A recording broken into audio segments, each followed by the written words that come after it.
So as Rabbi Brown noted, this is Shabbat HaGadol, and it is the Shabbos when the rabbi is supposed to give a really big sermon. I will give a big sermon, I guess, but not a long one. Hopefully not too long. In fact, there are 3 sermons that are probably being given in congregations this Shabbat and really across the country. I'll attempt to give one sermon that touches on all 3, but not to triple my time allotment. In Orthodox congregations north of us on Oak Street, the rabbis are sermonizing about the miracle of liberation and God's redeeming power, and how it was with a strong hand and an outstretched arm that God led the Israelites from slavery to freedom. My more traditional and in some cases more fundamentalist colleagues north of us on Oak are testifying to the historical accuracy of the Exodus, that it happened just as the Torah describes it, and that the plagues that befell Egypt were divine punishment, and that the parting of the Sea of Reeds was evidence of God's love of the Jewish people and the miraculous redeeming power. I thought for a moment that if I could give that sermon in this congregation, and though I am sure you would listen to it, I could not with sincerity deliver it. The historical accuracy of the biblical Exodus is problematic. For me, theologically, it might be for you as well. I don't think God punishes or rewards people, Jews or anyone else for that matter.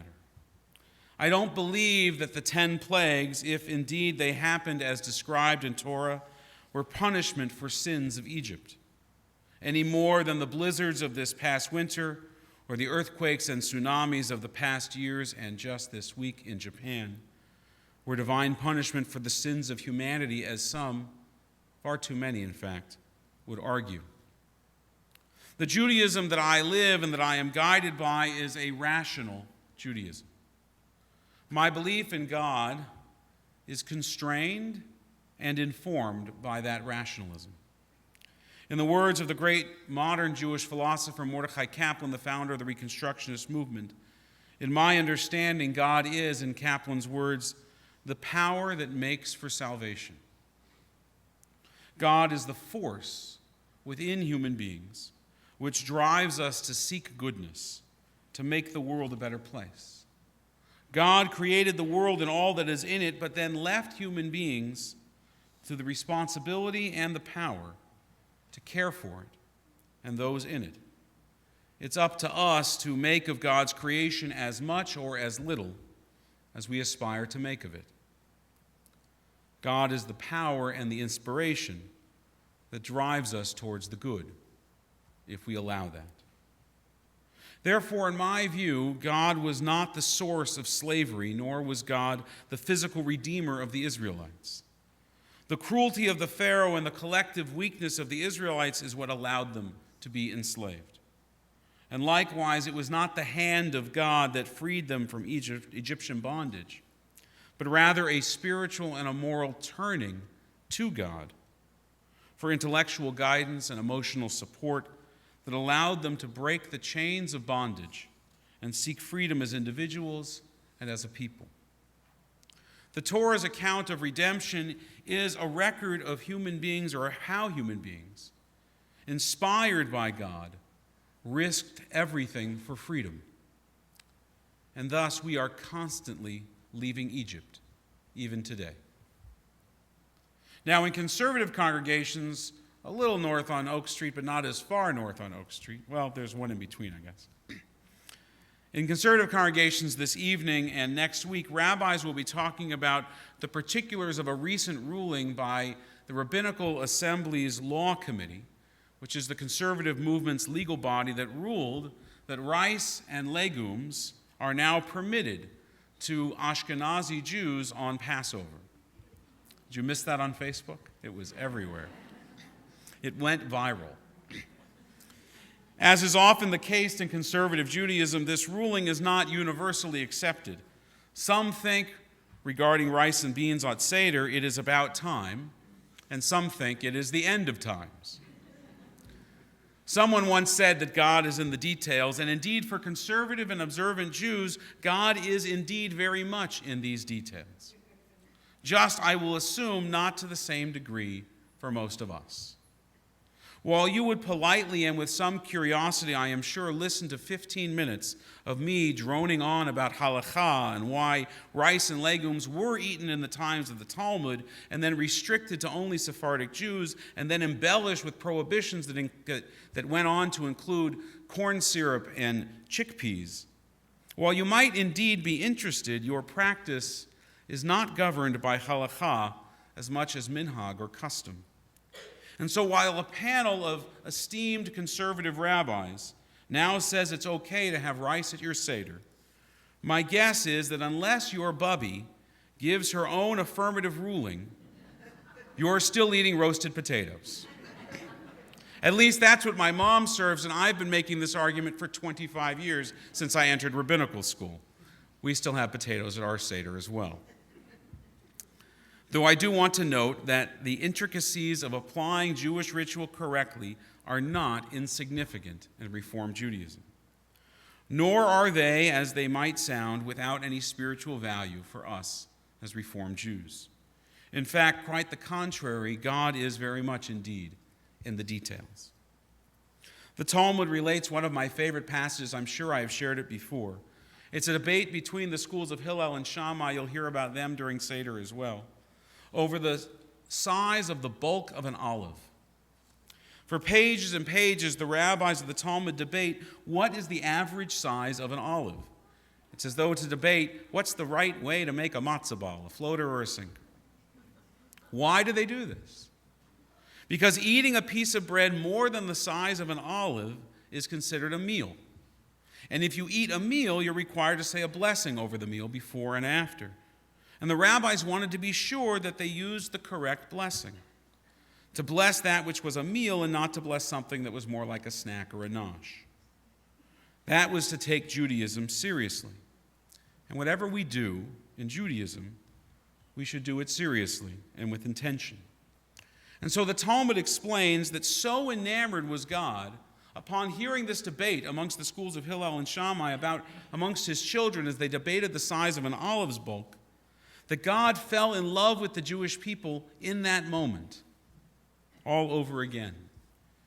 Because God saw that they cared so much about Torah that even the bulk of an olive would inspire a debate. Now, as Reformed Jews, this should resonate with us.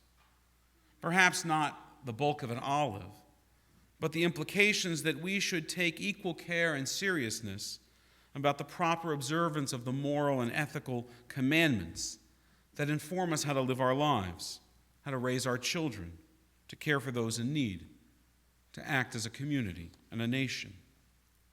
Indeed, I hope and I pray that our nation, which is daily debating matters of morality and ethics, including the recent legislation regarding physician-assisted death, which, by the way, if you check your email from the synagogue of Thursday, I included a sermon I delivered February of last year, 2015, that gives a summary of the Jewish view on physician-assisted death, which was written at the time in light of the Supreme Court ruling.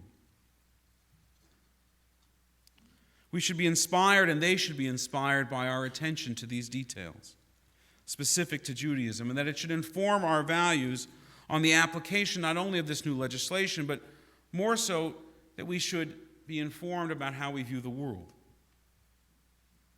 And so, what you might ask then, what are they talking about in Reform synagogues on the Shabbos before Pesach? If it's not the undeniable truth of the Exodus as described in Torah, and it's not the intricacies of observing the laws of Passover, what do we talk about on this evening? For me, I want to talk about hot dogs. As regular as it may be for Shabbat and Passover to fall on the same day or weekend at the beginning, it is conversely routine for Passover and the opening week of baseball season to almost always coincide.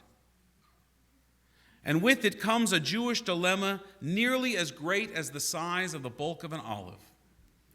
How do you eat a hot dog on matzah? Just picture it in your mind. Ketchup, relish, mustard, matzah. and your shirt. Now, you can peruse the Talmud and the Torah in Hebrew and in English, and I can assure you, you will not find an answer to this question. In truth, you won't even find the question. But I found my answer when I was about 10 years old, and my parents took me to my first Passover opening day. There, sitting in the stands at what was Candlestick Park in San Francisco, the coldest place on earth in the summer, I pleaded with my parents for a hot dog. They agreed, and when the vendor came and handed it to my mom, she unwrapped it from the tinfoil, removed the toasty bun, which she then threw down onto the floor, and handed me my Hebrew National. As I pondered in my head, why is this opening day different from all other opening days? She replied, "You can't eat the bun. It's Pesach." And so as I munched my bunless hot dog long before the Atkins diet phase, I looked around the stands and I was amazed to discover so many other people doing the same thing. Who knew that I was surrounded by so many Jews at a baseball game? Everywhere I looked, someone was eating a hot dog without a bun. And if not a hot dog, they had a matzah sandwich or they had cans of macaroons. And indeed, it was there that I found the answer to my question, when I noticed a man about 2 rows behind me who had soaked his matzah overnight in water and then formed it into something resembling a taco shell, let it dry, I assume, and then placed his hot dog right in the middle of it. I think it was good for one bite, but it was really cool. But with that answer came an observation years later. And this is exactly what I and I hope all of my rabbinic colleagues are preaching about on this Friday night and this holiday. The eating of matzah during Passover is one of the most important things you will do as a Jew all year. It is one of the keys to the survival of the Jewish people. In fact, just the acquiring of matzah. The going now to Superstore, which I learned today is almost sold out of macaroons. It was a tragedy. The acquiring of matzah is one of the keys to Jewish survival, to our continuity from generation to generation, and an expression of religious freedom equal to and worthy of this holiday that celebrates our people's redemption from slavery. Remember back when you were a kid, or if you are a kid, then remember back to the last year or the year before. Do you remember what it was like to pull out your matzah sandwich in the cafeteria at school? Do you remember that feeling? Do you remember those mixed emotions of fear and pride as you proclaimed for all to see that, yes, indeed, you were a Jew? Do you remember seeing other matzah eaters? I didn't know that kid was Jewish. I didn't know. Maybe you sat a bit closer to them, strength in numbers. Maybe you shared your unease, for this was indeed for some the bread of affliction. Did your non-Jewish friends ask you about that strange cracker bread that you were eating? Did they want to taste it? Did they make an anti-Semitic remark? And what happens now as an adult?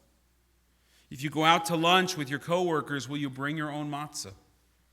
Or will you suddenly declare that you've decided to go low carb for the week without an explanation?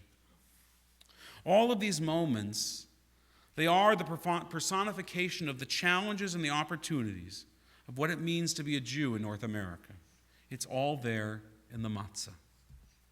To eat matzah in public is to live and breathe the very message of the Passover Seder, that we were once slaves in the land, and now we are a free people. So my message this evening is very simple, and I will make it very directly. It is imperative for your own Jewish identity and that of your children and your grandchildren that you do not hide your matzah, that you proudly and publicly munch the Manischewitz for all 7 days or 8 days of Passover, depending on how you count. Why? Because you never know who you will inspire to do the same. You never know what little kid sitting at a baseball game will feel proud to be a Jew because he sees you being proud to be a Jew. You never know who you might inspire to further embrace their Judaism. In fact, it might very well be yourself that you inspire most of all. And the greatest gift that we can give to another person is to inspire them to be the person they long to be. So this Passover, eat your matzah. Guarantee the Jewish future. Ken Yehi Ratzon. May it be God's will. Amen.